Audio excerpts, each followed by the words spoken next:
خوب نام محمد ہے اے مومنو، خوب نام محمد ہے اے مومنو، جس میں نقطہ بھی رب کو گوارا نہیں۔ خوب نام محمد ہے اے مومنو، جس میں نقطہ بھی رب کو گوارا نہیں۔ جو نبی کی محبت سے منہ پھیر لے، جو نبی کی محبت سے منہ پھیر لے، دونوں عالم میں اس کا گزارا نہیں، دونوں عالم میں اس کا گزارا نہیں۔ ان کے جلووں سے روشن ہے بحر و حرم، کس جگہ پر نہیں ہے نبی کا کرم، کس جگہ پر نہیں ہے نبی کا کرم۔ عرش سے طور تک، طور سے دور تک، عرش سے طور تک، طور سے دور تک، یہ وہ دریا ہے جس کا کنارہ نہیں، یہ وہ دریا ہے جس کا کنارہ نہیں۔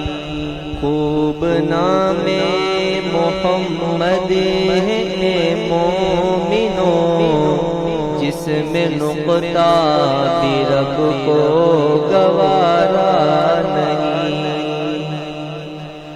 ظلم پر ظلم سے یہ بولے بلال، ظالمو یہ تمہارا غلط ہے خیال، ظالمو یہ تمہارا غلط ہے خیال۔ دامن مصطفیٰ کو کیسے چھوڑ دوں، دامن مصطفیٰ کو کیسے چھوڑ دوں، اتنا کمزور ایمان ہمارا نہیں۔ خوب نام محمد ہے اے مومنو، جس میں نقطہ بھی رب کو گوارا نہیں۔ دیکھو قرآن میں جا بجا مومنو، رب نے کیسے بھی ان کو مخاطب کیا، رب نے کیسے بھی ان کو مخاطب کیا۔ کبھی یاسین کہا، کبھی طہ کہا، کبھی یاسین کہا، کبھی طہ کہا، نام لے کر خدا نے پکارا نہیں۔ خوب نام محمد ہے اے مومنو، جس میں نقطہ بھی رب کو گوارا نہیں۔ نسبت مصطفیٰ بھی بڑی چیز ہے، جس کو نسبت نہیں اس کی بخشش نہیں، جس کو نسبت نہیں اس کی بخشش نہیں۔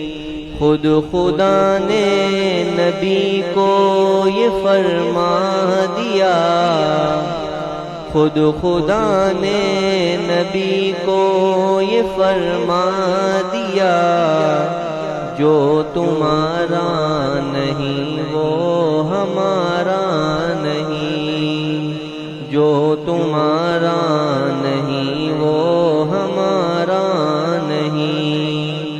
خوب نام محمد ہے اے مومنوں، جس میں نقطہ بھی رب کو گوارا نہیں، جو نبی کی محبت سے منہ پھیر لے، دونوں عالم میں اس کا گزارا نہیں، دونوں عالم میں اس کا گزارا نہیں۔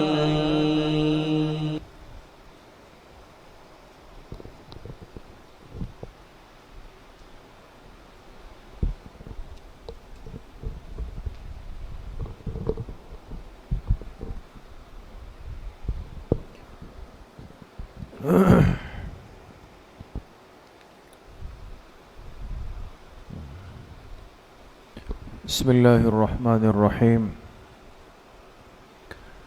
الحمد للہ وکفا وسلام علی عبادہ الذین اصطفى، خصوصاً علی سید الرسل وخاتم الانبیاء وعلی آلہ واصحابہ الاتقیاء، اما بعد فاعوذ باللہ من الشیطان الرجیم، بسم اللہ الرحمن الرحیم، اولئک الذین امتحن اللہ قلوبہم للتقوى لهم مغفرة وأجر عظيم۔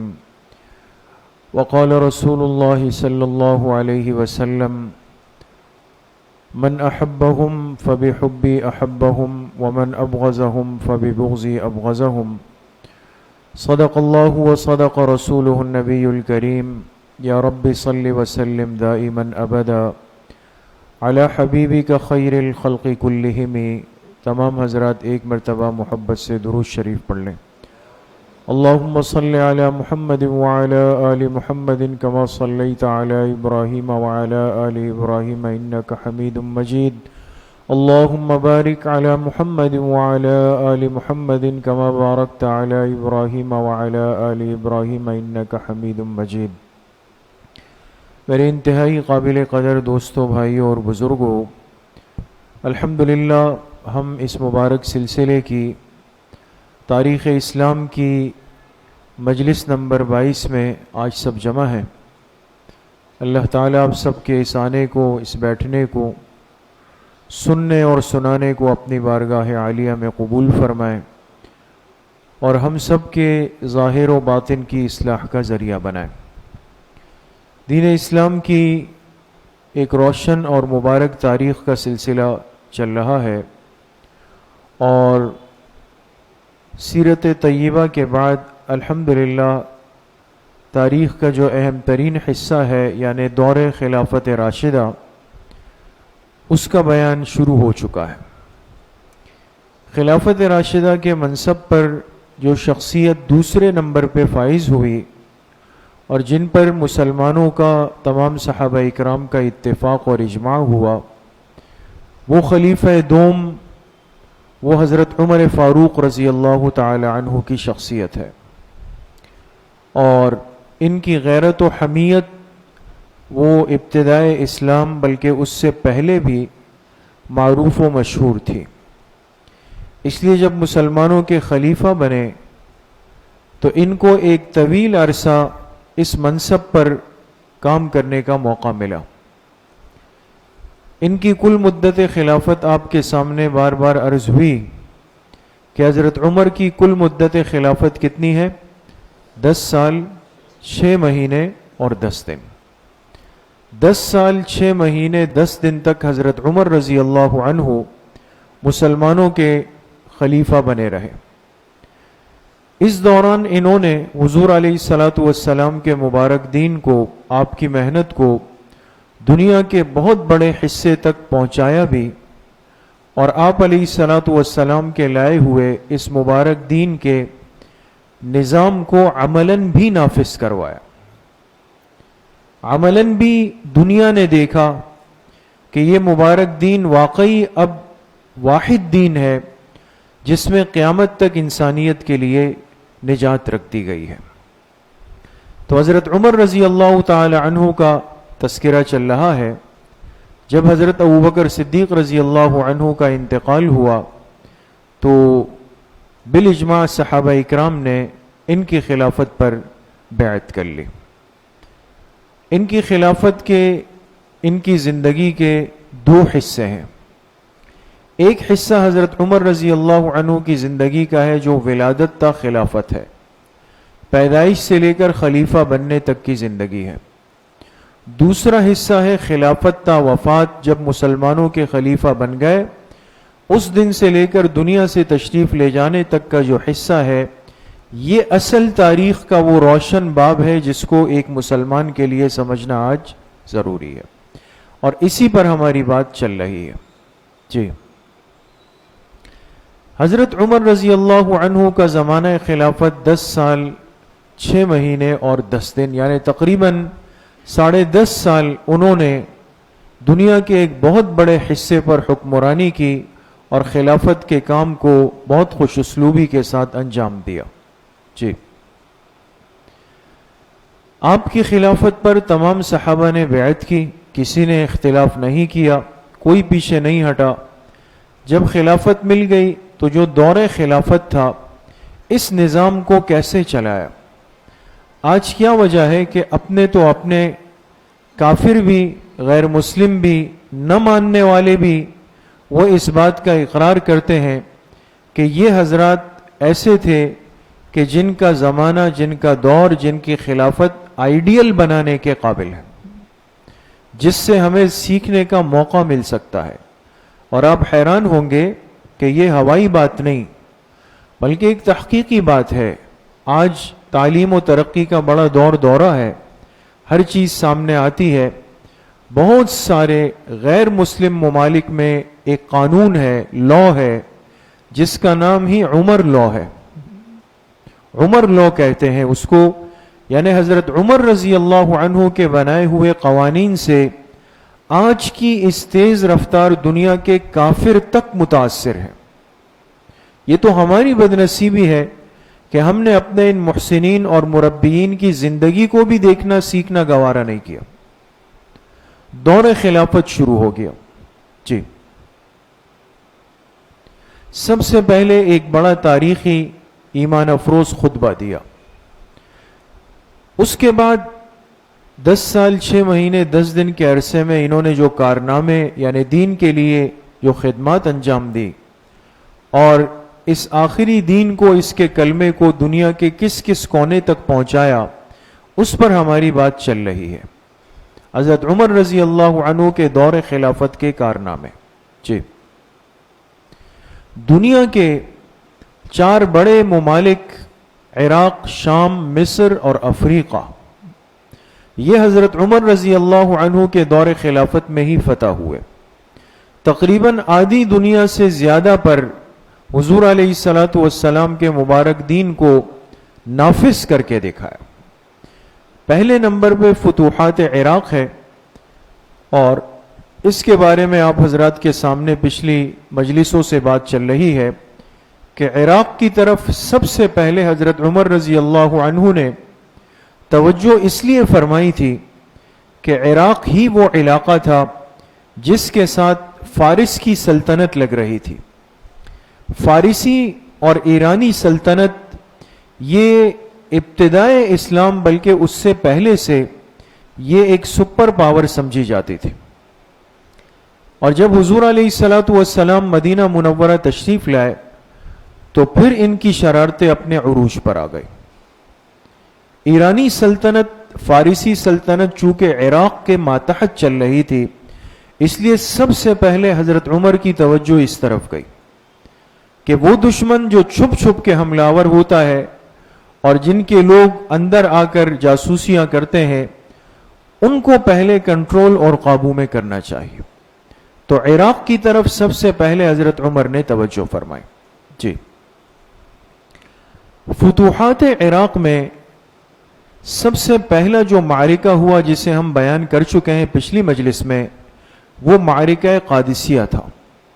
سن 14 ہجری میں قادسیہ کا بڑا تاریخی معرکہ ہوا، اور آپ کے سامنے پچھلی مجلس میں بہت تفصیل سے بات ہوئی کہ حضرت سعد ابن ابی وقاص رضی اللہ تعالی عنہ باوجود اس کے کہ وہ عرق النسا کی تکلیف میں تھے، پیر کے درد کے اندر مبتلا تھے، لیکن ان کو جب اس جماعت کا امیر بنایا گیا تو 38,000 صحابہ کو لے کر گئے، لیکن 2 لاکھ کے لشکر کو شکست دے دی، شکست فاش دی، اور قادسیہ کو اسلامی نظام کے ماتحت داخل کر دیا.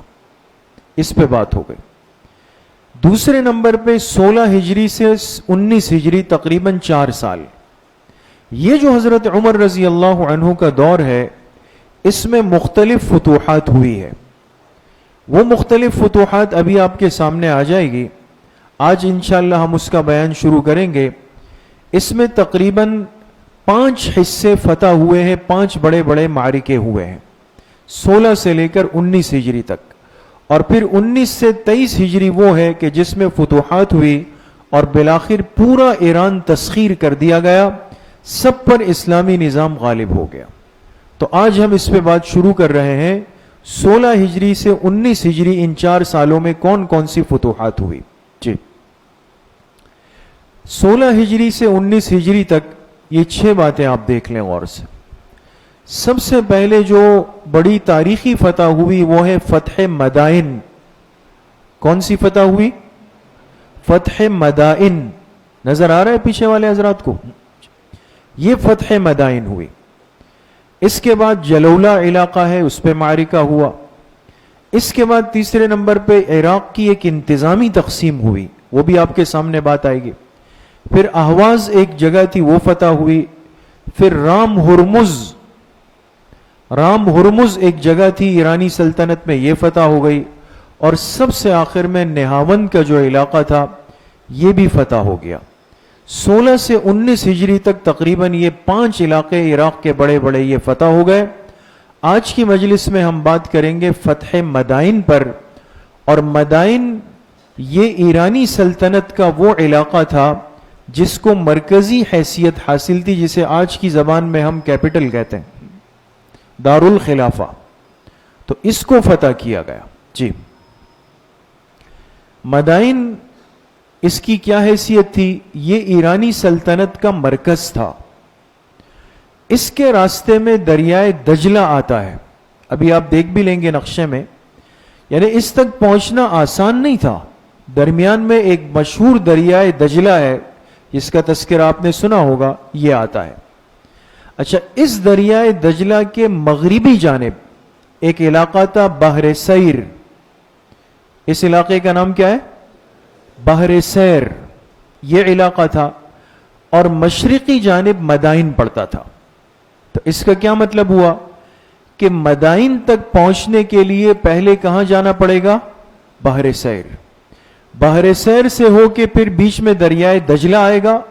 دریائے دجلہ کو پار کر کے آپ نے مدائن پہنچنا ہے. اتنا آسان کام نہیں تھا. جی اب فتح مدائن کے لیے میں نے ترتیب عرض کی کہ پہلے کس کو فتح کرنا ضروری ہے؟ بحر سیر. اگر یہ مسلمان فتح کرتے ہیں تو پھر ان کو دریائے دجلہ عبور کرنا پڑے گا. اور یہ اگر عبور ہوتا ہے تو تب جا کے مدائن کی فتح ہو سکتی ہے. جی یہ آپ حضرات کے سامنے نقشہ ہے. یہ کیا لکھا ہوا ہے دوستو؟ نظر آ رہا ہے؟ قادسیہ. پچھلی مجلس میں بات ہوئی نا کہ حضرت سعد ابن ابی وقاص رضی اللہ عنہ کی قیادت میں معرکہ قادسیہ ہوا اور بڑی قربانیوں کے بعد اس قادسیہ کو فتح کر دیا گیا. اچھا یہاں ایک بات سمجھ لیں تھوڑا سا ٹھہر کر. دین اسلام کی تاریخ کو اور خود جناب نبی کریم صلی اللہ علیہ وسلم کی مبارک زندگی کو اور صحابہ کی زندگیوں کو دیکھنے سے ایک بڑی اہم بات سمجھ میں آتی ہے کہ جب بھی اسلامی لشکر، اسلامی فوج کسی علاقے پر فتح حاصل کرتی تھی یا غلبہ حاصل کرتی تھی، تو یہ مزاج کبھی بھی آپ علیہ الصلوۃ والسلام نے صحابہ کا نہیں بنایا کہ ایک جگہ کو فتح کرنے کے بعد فوراً وہاں سے نکل جاؤ، نہیں۔ کم از کم جو تذکرہ ہے وہ 3 دن کا ہے۔ 3 دن ایک جگہ جب فتح ہوتی تو خود آپ علیہ السلام یا صحابہ کم از کم کتنے دن ہوتے؟ 3، اس سے کم نہیں۔ ان 3 دنوں میں اس علاقے کے، اس جگہ کے پورے انتظام کو دیکھا جاتا، کسی ذمہ دار کے حوالے کیا جاتا، پھر آگے کی سوچ بنتی تھی۔ لیکن قادسیہ تو بڑا اہم علاقہ تھا۔ جب یہ فتح ہوا تو حضرت سعد ابن ابی وقاص فوراً یہاں سے نکلے نہیں ہیں۔ یہاں 2 مہینے تک اسلامی لشکر نے آرام کیا۔ کتنے مہینے تک؟ 2 مہینے۔ 2 مہینے کے بعد امیر المومنین حضرت عمر رضی اللہ عنہ کا پیغام آتا ہے مدینہ منورہ سے۔ پیغام آیا حضرت سعد کو، جو مسلمانوں کے لشکر کے امیر تھے، کہ اب آپ یہاں سے روانہ ہو جائیں اور آپ نے جانا ہے کہاں پر؟ مدائن۔ اب یہاں کا رخ کرنا ہے۔ 2 مہینے یہاں رہ کر یہاں کا انتظام، انصرام ترتیب دیا، ذمہ دار لوگ تیار ہو گئے، لوگ مطمئن ہو گئے، عام آبادی سکون میں آ گئی۔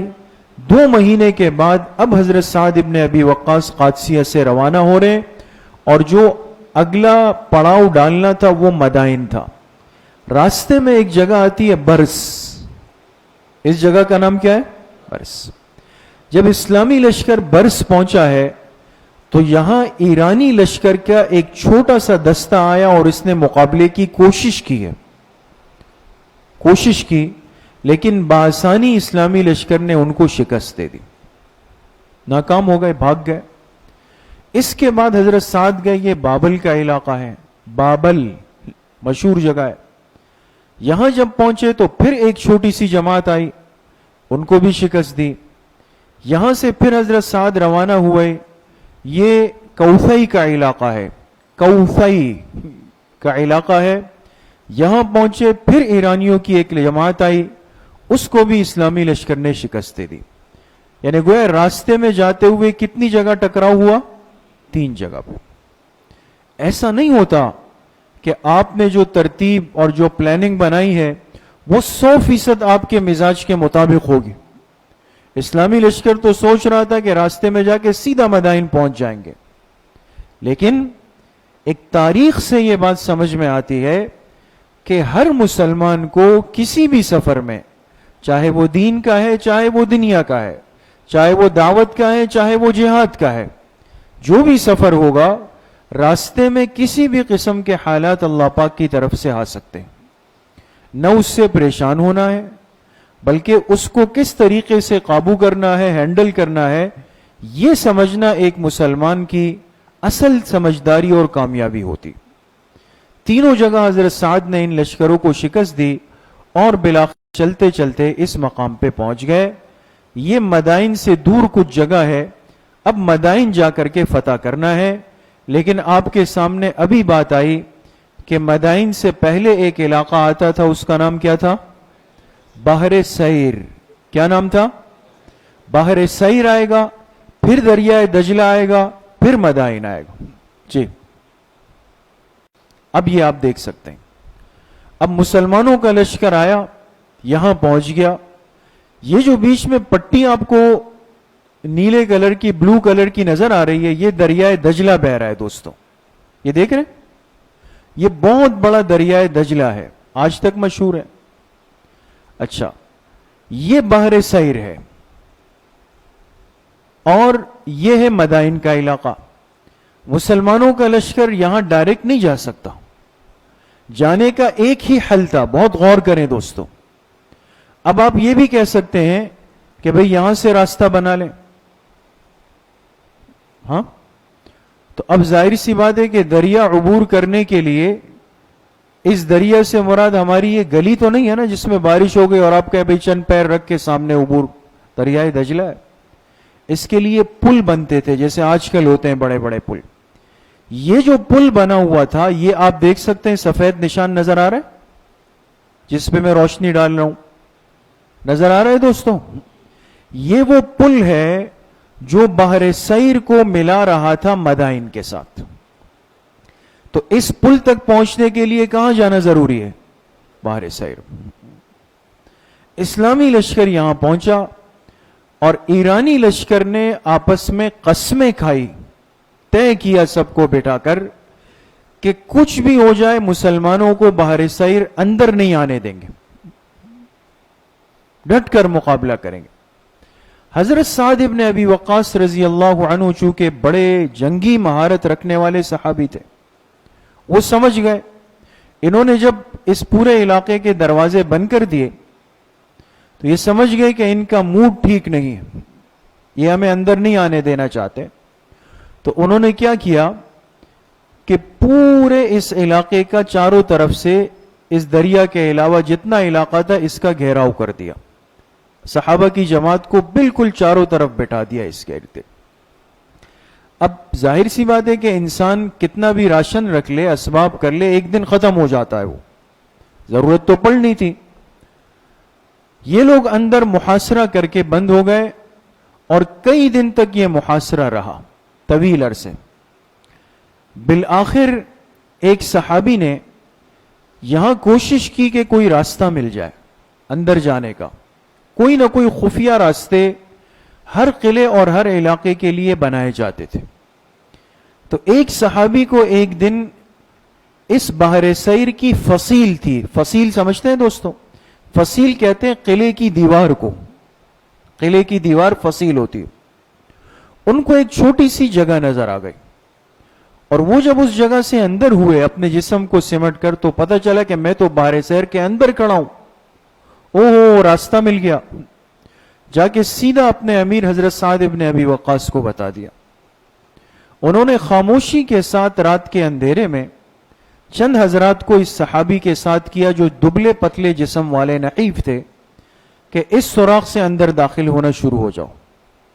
یہ رات کے اندھیرے میں اندر داخل ہو گئے اور جا کر جو دروازوں پر دربان کھڑے تھے، جو فوجی کھڑے تھے، ان کو قابو کیا اور بحر سیر کا جو قلعہ تھا اس کے دروازے کھول دیے.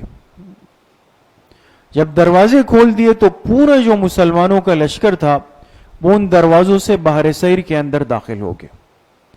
تو مدائن تک پہنچنے کا جو بڑا مرکزی کردار ایک علاقہ تھا بحر سیر، اس کو کئی دن کے محاصرے کے بعد بالآخر مسلمانوں کے لشکر نے کیا کر لیا؟ فتح کر لیا. اب داخل تو ہو گئے اور حضرت سعد ابن ابی وقاص بڑے مطمئن بھی ہو گئے کہ اب معاملہ ہمارے قابو میں آ گیا. لیکن یہ ایرانی لوگ زمانے قدیم سے جنگیں لڑتے ہوئے آ رہے تھے. انہوں نے کیا کیا؟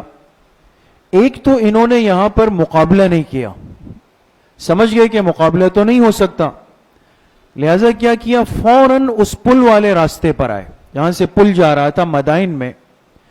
ایرانی یہاں سے بھاگ گئے اور جاتے جاتے جب آخری فوجی یہاں پہنچا انہوں نے درمیان کے پل کو توڑ دیا کہ اب مسلمانوں کا لشکر چلے اس علاقے پر فاتح ہو گیا، لیکن سامنے آنے کا جو ایک ہی ذریعہ ہے پل کو پار کرنا، اس پل کو کیا کر دیا؟ گرا دیا انہوں نے. اب کیا ہوا؟ اب جب مسلمان پہنچے تو دیکھا پل نہیں ہے، نیچے دریائے دجلہ بہہ رہا ہے اور یہ معمولی دریا نہیں تھا. اس کے لیے دو ہی صورتیں تھی، یا تو وہ پل جو ایرانیوں نے توڑ دیا، یا یہ کہ ان کے پاس کشتیاں ہوتی اور اس کا تصور نہیں تھا. اب کیا؟ مسلمانوں کا پورا لشکر یہاں پہ کھڑا ہو گیا، یہاں کھڑا ہوا ہے. اب دیکھیں مسلمان کے پاس ایک ایمانی طاقت بھی ہوتی ہے، اللہ کی طرف رجوع ہوتا ہے، اللہ سے مانگنا ہوتا ہے. اب ان چیزوں سے ہم غافل ہو جاتے ہیں. جب اسباب کو، مادیت کو، چیزوں کو دیکھ لیتے ہیں تو یقین بنا لیتے ہیں کہ بس انہی چیزوں سے میری زندگی بن سکتی ہے، چل سکتی ہے. نہیں ہے. جب حضرت سعد ابن ابی وقاص رضی اللہ عنہ نے یہ دیکھا تو وہ سمجھ گئے کہ اب اسباب کے درجے میں تو ہمارے پاس راستہ نہیں رہا. تو رات کو اٹھے، وضو کیا، تہجد کی نماز پڑھی اور رو رو کے اللہ سے مانگا کہ اللہ کوئی راستہ بنا دے، ہم اتنا قریب آ گئے، اب واپس جائیں تو یہ دین کے خلاف، دینی غیرت کے خلاف ہے، اور اگر میں دریا میں پیر رکھتا ہوں تو یہ تو بہت بڑا دریا ہے، موجوں سے بھرا ہوا، ایسا نہ ہو کہ جماعت کو نقصان پہنچ جائے۔ سو گئے حضرت سعد اور خواب دیکھا۔ خواب میں یہ دیکھا کہ کوئی ان سے کہہ رہا ہے، حضرت سعد ابن ابی وقاص سے، کہ سعد پریشان نہ ہو، اللہ کی نصرت آپ کے پاس آ رہی ہے۔ یہ خواب دیکھ کے بیدار ہو گئے۔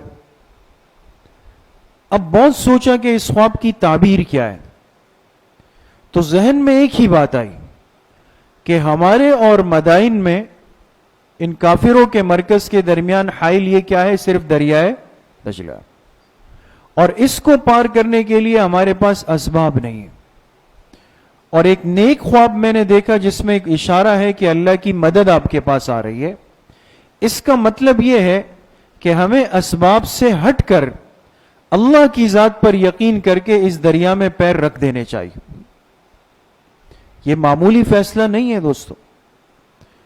اٹھے تو تمام جماعت کو، صحابہ کو جمع کیا اور کہا کون ہے تم میں سے جو اپنا گھوڑا اس دریائے دجلہ میں ڈال دے، دریائے دجلہ میں گھوڑے ڈال دے اور اس کو پار کر لے۔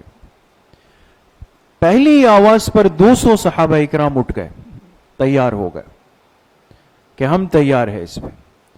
اب 200 حضرات نے اپنے گھوڑے دریا میں ڈال دیے، جو عقل نہیں مانتی کہ یہ کیسے ممکن ہے کہ اتنا بڑا دریا، گھوڑے کے جو پیر ہوتے ہیں وہ ظاہر سی بات ہے کہ وہ کوئی مچھلی یا بطخ نہیں ہے کہ وہ اس کو پار کر لیں، نہ اس کے پیر زمین پہ ٹک رہے ہیں، وہ پانی کے اندر ڈوب کے جا رہا ہے۔ لیکن ایمانی طاقت تھی، اللہ کی ذات پر اعتماد تھا۔ 200 حضرات نے اپنے گھوڑے دریائے دجلہ کے اندر ڈال دیے، اور حضرت سعد یہاں کھڑے ہوئے دیکھ رہے ہیں، ہزاروں کا مجمع دیکھ رہا ہے کیا ہوتا ہے، اور کیا دیکھا کہ 200 افراد گھوڑے پانی میں تیرتے تیرتے تیرتے دریا پار کر کے چلے گئے، دوسری جگہ پہنچ گئے۔ دشت تو دشت ہے دریا بھی نہ چھوڑے ہم نے، بحر ظلمات میں دوڑا دیے گھوڑے ہم نے۔ ایمانی طاقت چاہیے دوستو اس کے لیے۔ جب یہ دیکھا تو اب حضرت سعد نے فرمایا سب ڈال دو، سب آ جاؤ۔ تو ایسا نہیں کہ سب آنے کا مطلب یہ کہ میں پیچھے ہوں، میں دیکھ رہا ہوں، تم جاؤ، نہیں۔ یہ اور حضرت سلمان فارسی رضی اللہ عنہ جو عمر میں سب سے بڑے بزرگ صحابی تھے، وہ آگے ہوئے، یہ 2 حضرات، ہزاروں کا لشکر ان کے پیچھے، اور سب نے ایک ایک کر کے اس دریائے دجلہ میں گھوڑے اتارنا شروع کر دیے۔ آج تک انسانی تاریخ حیران ہے کہ یہ کیوں کر اور کیسے ممکن ہوا ہے کہ ان کے گھوڑوں نے دریا پار کیا ہے اور ایک انسان یا ایک گھوڑا بھی نیچے نہیں ڈوبا ہے، غرق نہیں ہوا ہے، اور سب نے اس دریا کو عبور کیا۔ لیکن ایک چیز تھی سب کے پاس، جب انسان اسباب کو ہٹا دیتا ہے دوستو، اسباب کو صرف اللہ پر یقین کر کے چلتا ہے، تو اس کے پاس ایک طاقت ہوتی ہے، اور وہ طاقت کون سی ہوتی ہے؟ دعا کی۔ یہ کس سے دعا مانگتا ہے؟ اللہ تعالیٰ سے۔ اس مشکل کام میں رجوع اللہ ہے، اللہ سے مانگنا ہے۔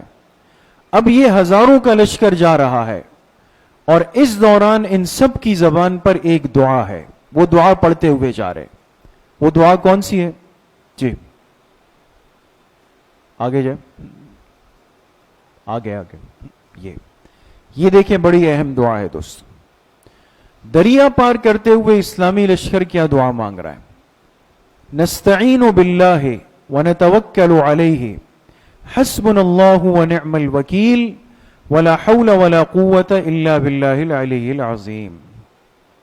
ہم اللہ سے ہی مدد چاہتے ہیں، اسی پر بھروسہ رکھتے، اللہ ہمارے لیے کافی ہے اور وہ بہترین کارساز ہے۔ نہ کسی میں نیکی کرنے کی قوت ہے، نہ برائی سے بچنے کی طاقت، مگر اللہ کی توفیق سے، جو سب سے بلند مرتبہ اور بڑائی والا۔ ان دعاؤں کے اہتمام کے ساتھ، ان کے تکرار کے ساتھ، یہ لشکر دریائے دجلہ کو عبور کرتا ہوا جا رہا ہے۔ اس لیے میرے عزیزوں دوستوں بزرگوں، آج ہماری زندگیوں سے دعاؤں کا اہتمام فوت ہو گیا ہے. ہم اس کو ایک اضافی عمل سمجھتے ہیں، معذرت کے ساتھ اضافی عمل. فرض نماز کے بعد کوشش ہماری یہ ہوتی ہے کہ بس مسجد سے نکلوں. انسان 2 منٹ آج اللہ پاک سے مانگنے کے لیے، اس کو دینے کے لیے تیار نہیں ہے دوستوں. ہمارے کتنے کام پھنسے ہوئے ہیں، معاملات پھنسے ہوئے ہیں، مسائل ہیں، لیکن جو اصل ذریعہ ہے اللہ سے مانگنے کا، اس کی طرف کوئی توجہ نہیں ہے دوست. مانگنا پڑے گا، دعا کی اہمیت کو سمجھنا پڑے گا، اور اس اہتمام کو اپنی زندگیوں میں لانا پڑے گا دوست. کریں گے نا انشاءاللہ. صحابہ دعائیں مانگتے ہوئے جا رہے. اب یہاں پہ اب یہ دیکھیں، اس دریا کو عبور کر دیا، 3 حصوں میں تقسیم کر کے اس پار پہنچ گئے. جب یہاں پہنچے، ایرانی لشکر نے جب دیکھا تو کہا دیو آمد، دیو آمد، دیو آمد. دیو جانتے ہیں نا؟ کہا یہ تو دیو آ رہے بھائی، یہ کیسے لوگ ہیں؟ تو کوئی دیو ہیں جو دریاؤں پہ پیر رکھ کر گھوڑے اس میں اتار کے عبور کرتے ہوئے آ گئے، اور یہ کہہ کر کے وہ بھاگ کر ایوان حکومت کے اندر چھپ گئے. یہ بڑی دلچسپ بات ہے. اب یہاں پر دوستوں، صحابہ اکرام جب اس پار پہنچے تو انہوں نے کیا دیکھا؟ ان کی نظر ان کے قصر ابیس پہ پڑی. قصر ابیس جانتے ہیں؟ White palace, white house. جو مدائن کا جو ایوان حکومت تھا، یہ پورا سفید بنایا گیا تھا، بالکل سفید، اور دور سے چمکتا تھا. جب یہاں پہنچے تو صحابہ اکرام کو وہ حدیث یاد آئی اور خوش ہو گئے، اس لیے کہ آپ علیہ الصلوۃ والسلام نے فرمایا تھا کہ میری امت کا ایک طبقہ ہوگا جو کسرا کے سفید محل پر جا کے فتح پالے گا. حضور کی پیشن گوئی کن کے دور میں پوری ہوئی؟ حضرت عمر رضی اللہ عنہ کے دور. اب یہ قصر ابیس کیا تھا، اس کی تھوڑی سی تفصیل آپ دیکھیں، آپ حیران ہو جائیں گے. اس قصر ابیض میں انہوں نے، ایرانیوں نے، سونے کے بنے ہوئے گھوڑے بنائے ہوئے تھے. سونے کے، خالص سونے کے گھوڑے کھڑے ہوئے، چاندی کے اونٹ، اور ایک بڑا عجیب و غریب قالین بھی ہاتھ آیا. قالین یہ چھوٹا موٹا ہماری طرح کا نہیں. ایک قالین تھا جس کا نام انہوں نے رکھا تھا بہار. کیا رکھا ہوا تھا؟ بہار. جانتے ہیں دوستو؟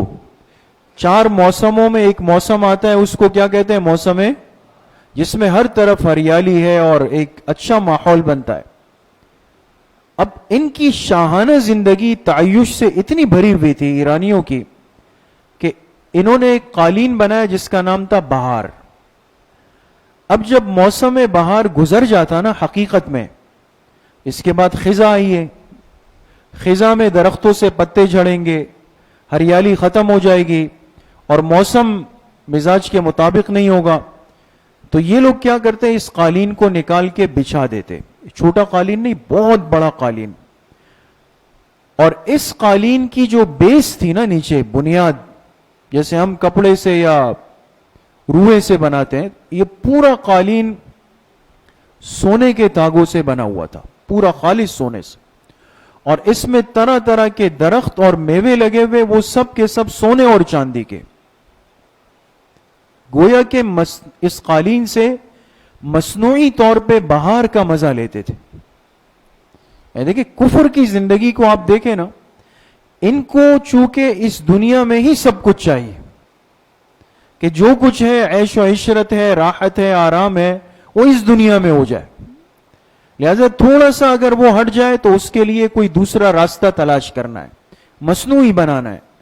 اس موسم بہار کے تصور اور منظر کشی کے لیے ایک پورا قالین بنایا، سونے چاندی سے اور جواہرات سے مرصع کر دیا. یہ ساری چیزیں، سونے کے گھوڑے، چاندی کے اونٹ اور اتنا بڑا قیمتی قالین، یہ سب کے سب ان صحابہ اکرام کے ہاتھ آ گیا کہ جن کے بارے میں کسی نے تصور بھی نہیں کیا تھا کہ ایک دن یہ فاقہ کش اور درویش لوگ جا کر کسرا کے ان محلات میں اندر چلے جائیں گے اور ساری چیزوں پر فاتح ہو جائیں گے.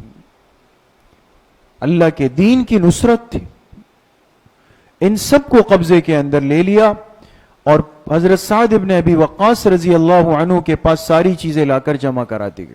جی اب یہ دیکھیں آپ.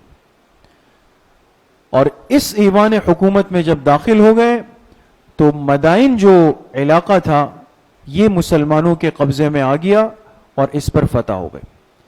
اس کے بعد یہ ایک شہر کی مشرقی فصیل تھی, یہ آپ دیکھ رہے ہیں نا مغربی, یہ ایک علاقہ تھا تیسفون کا. تیسفون, اس کو ایرانیوں نے ایک بند بنایا ہوا تھا. بند جانتے ہیں؟ ڈیم جس کو ہم کہتے ہیں, ڈیم. پانی کو محفوظ کرنے کے لیے, سٹور کرنے کے لیے ایک بہت بڑا حفاظتی بند تھا. تیسفون کا علاقہ تھا. ایرانیوں نے جب دیکھا کہ یہ بحر سیر بھی گیا, مدائن بھی گیا, تیسفون چلے گئے. اب چونکہ مسلمانوں کا غلبہ ہو چکا تھا, ایک ایمانی طاقت واضح ہو چکی تھی, ہمتیں ویسے ہی ٹوٹ گئی تھی کافر کی, لہذا حضرت سعد ابن ابی وقاص فوراً اس طرف گئے اور جا کر چاروں طرف سے ان کا یہاں پر بھی محاصرہ کر لیا اور بہت آسانی کے ساتھ ایرانی لشکر کو یہاں پہ بھی شکست دے دی. جو بچے کچھے تھے وہ بھاگ گئے, باقی لوگ مارے گئے. اسی طرح پورے مدائن کے علاقے پر حضرت سعد ابن ابی وقاص رضی اللہ عنہ کی قیادت میں اسلامی لشکر کو اللہ پاک نے غالب کر دیا. سمجھ گئے؟ یہاں سے چونکہ بہت بڑی مقدار میں مال غنیمت ملا, جیسے آپ کے سامنے تذکرہ آیا نا, سونے کے گھوڑے ہیں, چاندی کے اونٹ ہیں, قالین ہے, طرح طرح کی چیزیں. لیکن میرے عزیزو دوستو بزرگوں, آپ کو اس دین کے عروج کو اگر سمجھنا ہے کہ کیا وجہ ہے کہ ہماری تاریخ میں افراد کم تھے, افرادی قوت کم تھی, وسائل کم تھے, ٹیکنالوجی کم تھی, لیکن پوری دنیا پہ غلبہ کیوں پایا؟ اس لیے کہ معاملات میں ہمیشہ صفائی کا راستہ اختیار کیا. آج تو ہماری ایک بہت بڑی کمزوری اجتماعی طور پر یہ ہے کہ ہمیں اگر کسی چیز پر ہاتھ صاف کرنے کا موقع مل جائے تو کہتے ہیں بھئی موقع ہے, پھر باری آنے کا پتہ نہیں ہے. جس کا ہاتھ جتنا چل گیا وہ اتنا آج سمجھدار سمجھا جاتا ہے, اور جس بیچارے نے اپنی زندگی احتیاط کے ساتھ, تقوی کے ساتھ گزاری ہو, لوگ کیا کہتے ہیں, اے اتنا نادان بیوقوف تھا, اس کے پاس ایسی نوکری تھی, ایسا موقع تھا, ایک گھر بھی نہیں بنا سکا. یہ نادان نہیں ہے, یہ بیوقوف نہیں ہے. اس کو پتا ہے کہ میرے پیغمبر مجھے ایک حکم دے کر گئے ہیں کہ جس نے کسی کی بالش بھر زمین پر قبضہ کیا, قیامت کے دن اس بندے کو 7 زمینوں کا طوق پہنایا جائے گا. اس کو پتا ہے کہ حضور علیہ السلام فرما کے گئے کہ جس نے کسی سے ایک آنے کے برابر چیز, آنا دانق کا لفظ ہے, ایک آنا بھی زبردستی لیا, غصب کیا, حق دوسرے کا تھا, اس نے لے لیا, تو آپ علیہ السلام نے فرمایا کہ اس لینے والے کی 700 مقبول نمازیں لے کر کے اس کو دے دی جائیں گے. اب بتائیں کیا ہو سکتا ہے؟ ہم آج جس چیز کو اپنی دنیا کی سمجھداری اور فنکاری سمجھتے ہیں, یہ سمجھداری نہیں ہے. قیامت کی بہت بڑی مصیبت گلے میں آ سکتی. اس لیے ان حضرات کی زندگیوں کو صرف سنے نہیں, آپ اس سے عبرت ہم حاصل کریں. اتنا بڑا مال غنیمت حضرت سعد کے قدموں میں ڈھیر ہے, کیا نہیں کر سکتے؟ سب کچھ کر سکتے, لیکن کیا کیا؟ کل مال غنیمت کو جمع کر کے پہلے اس کا خمس نکالا. یہ ایک شرعی مسئلہ بھی ہے کہ اگر مسلمان جماعت کسی جگہ پہ غالب آ جائے اور کافروں کا مال مل جائے جس کو مال غنیمت کہتے ہیں, مال غنیمت, تو شرعی مسئلہ یہ ہے کہ کل مال غنیمت کا خمس کہتے ہیں 5ویں حصے کو. 5 حصے بنائیں, اس میں سے ایک حصہ نکال لیں. خمس سب سے پہلے نکال کر کے کہاں بھیجا جائے گا؟ اسلامی دارالحکومت بھیج دیا جائے گا, یعنی سرکاری خزانے میں. اس میں پورے ملک کے ہر بندے کا حق ہوتا ہے خمس کے اندر. حضرت سعد نے خمس نکال کر پہلے کہاں بھیج دیا؟ مدینہ منورہ. باقی کتنے حصے رہ گئے؟ 4. یہ 4 حق ہوتا ہے ان فوجیوں کا, ان مجاہدین کا, ان قربانیاں دینے والوں کا جنہوں نے اس مبارک دین کے لیے اپنی جان دی ہو, وقت دیا ہو, اپنے آپ کو پیش کیا ہو، تو باقی تمام حصے حضرت سعد ابن ابی وقاص نے نکال کر تمام مجاہدین کے اندر تقسیم فرما دی۔ یہ معاملات کی صفائی تھی، احتیاط تھی، تقوی اور طہارت تھی کہ ایسے کمزور جسم والے لوگ، معمولی لباس والے لوگ اور کم تعداد والے لوگ جا کے ایران اور فارس پر، روم پر حکمرانی کر رہے ہیں، غالب آ گئے، یہ فتح ہو گیا۔ جی اب آپ کے سامنے فتح مدائن پر بات ہو گئی دوستو۔ اب انشاءاللہ آئندہ مجلس میں یہ جو باقی معرکے ہوئے ہیں اس پر آئندہ مجلس میں بات شروع کریں گے۔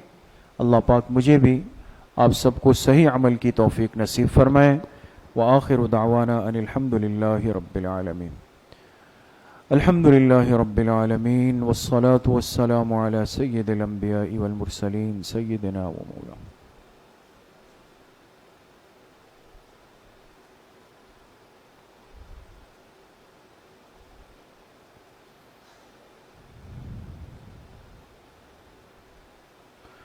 وصلی اللہ وسلم علی نبینا محمد وآلہ واصحابہ اجمعین برحمتک یا ارحم۔ اعلان سن لیں، انشاءاللہ آج عشاء کی نماز کے بعد اصلاحی بیان اور ذکر مراقبے کی ختم خواجگان کی مجلس ہوگی، تمام حضرات اس میں اہتمام سے شرکت فرمائیں۔ السلام علیکم۔